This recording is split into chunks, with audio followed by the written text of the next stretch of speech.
fund.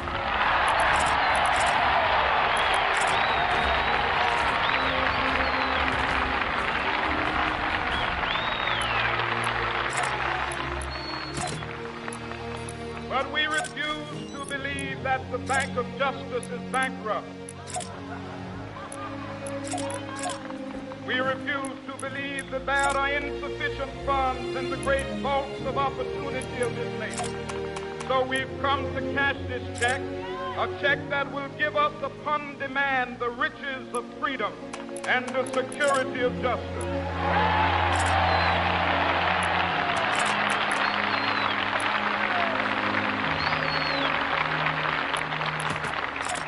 We have also come to this hallowed spot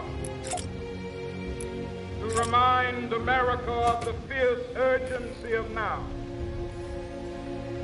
This is no time to engage in the luxury of cooling off or to take the tranquilizing drug of gradualism.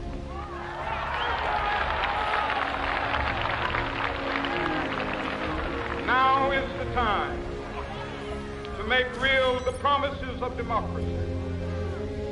Now is the time to rise from the dark and desolate valley of segregation to the sunlit path of racial justice. Now is the time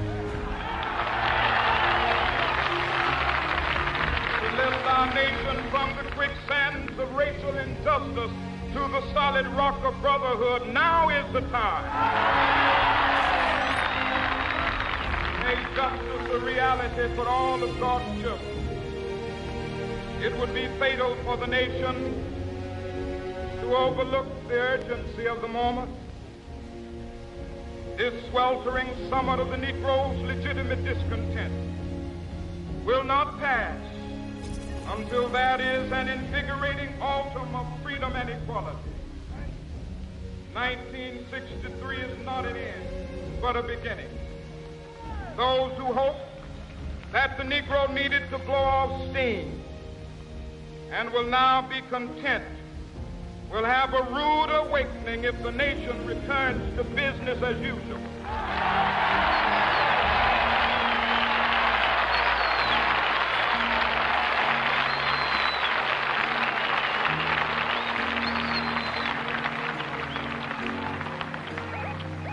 There will be neither rest nor tranquility in America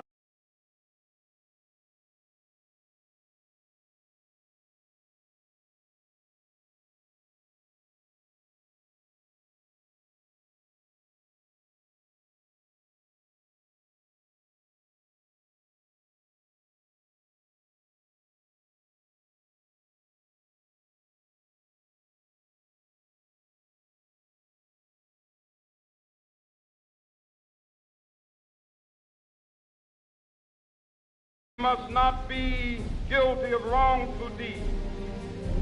Let us not seek to satisfy our thirst for freedom by drinking from the cup of bitterness and hatred.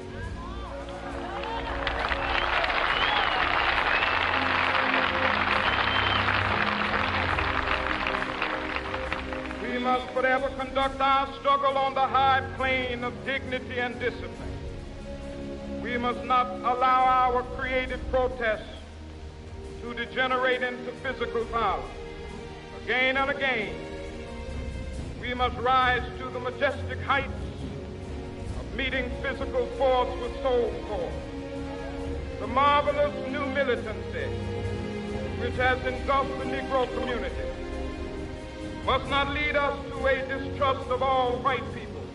For many of our white brothers, as evidenced by their presence here today, have come to realize that their destiny is tied up with our destiny.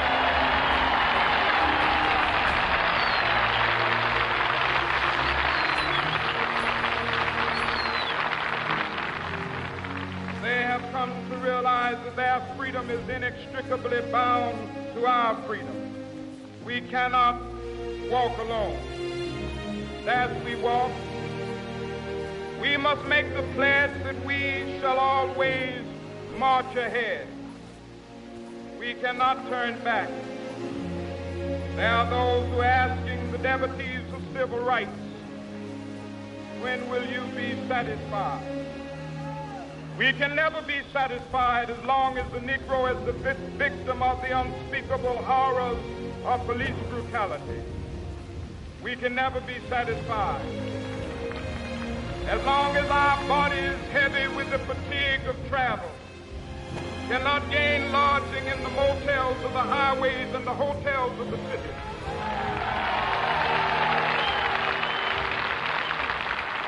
We cannot be satisfied as long as the Negro's basic mobility is from a smaller ghetto to a larger one.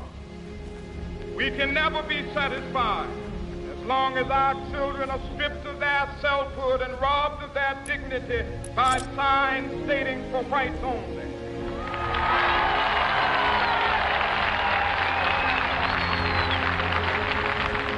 We cannot be satisfied as long as a Negro in Mississippi cannot vote and a Negro in New York believes he has nothing for which to vote.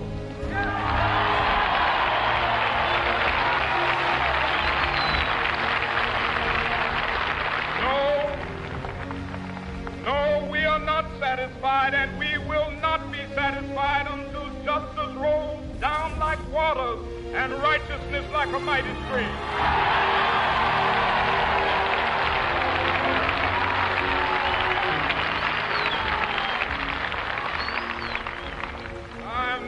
Unmindful that some of you have come here out of great trials and tribulations. Some of you have come fresh from narrow jail cells.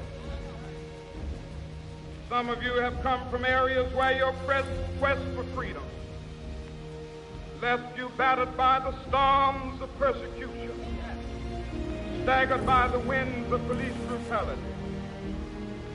You have been the veterans of creative suffering.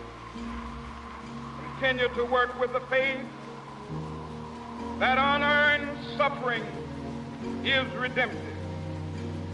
Go back to Mississippi. Go back to Alabama. Go back to South Carolina. Go back to Georgia. Go back to Louisiana. Go back to the slums and ghettos of our northern cities, knowing that somehow this situation can and will be changed. Let us not wallow in the valley of despair. I say to you today, my friend,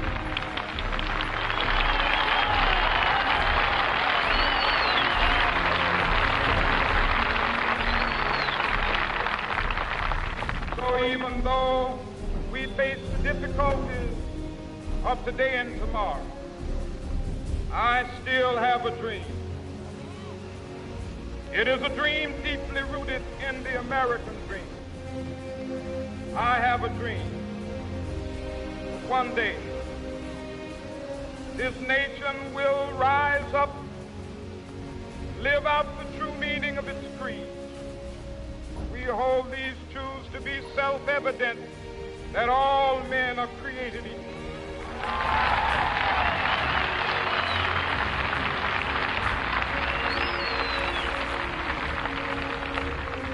I have a dream that one day on the red hills of Georgia, sons of former slaves and the sons of former slave owners will they be able to sit down together at the table of brotherhood. I have a dream that one day, even the state of Mississippi, a state sweltering with the heat of injustice, sweltering with the heat of oppression, be transformed into an oasis of freedom and justice. I have a dream. My poor little children will one day live in a nation where they will not be judged by the color of their skin, but by the content of their character. I have a dream today.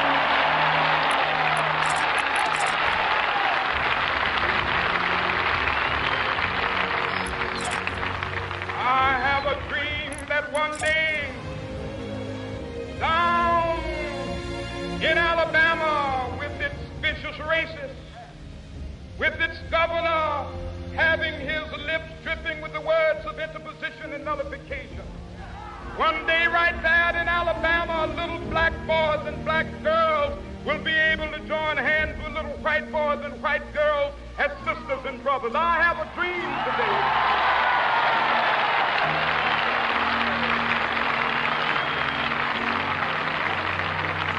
I have a dream that one day every valley shall be exalted. Every hill and mountain shall be made low, the rough places will be made plain, and the crooked places will be made straight, and the glory of the Lord shall be revealed, and all flesh shall see it together. This is our hope. This is the faith that I go back to the South with.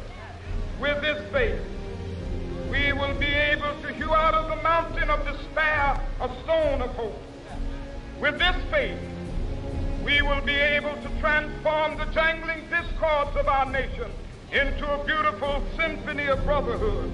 With this faith, we will be able to work together, to pray together, to struggle together, to go to jail together, to stand up for freedom together, knowing that we will be free one day.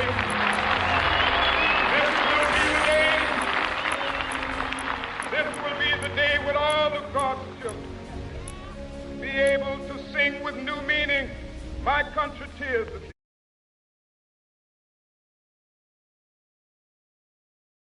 My fathers died, land of the pilgrims. From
we will be able to speed up that day when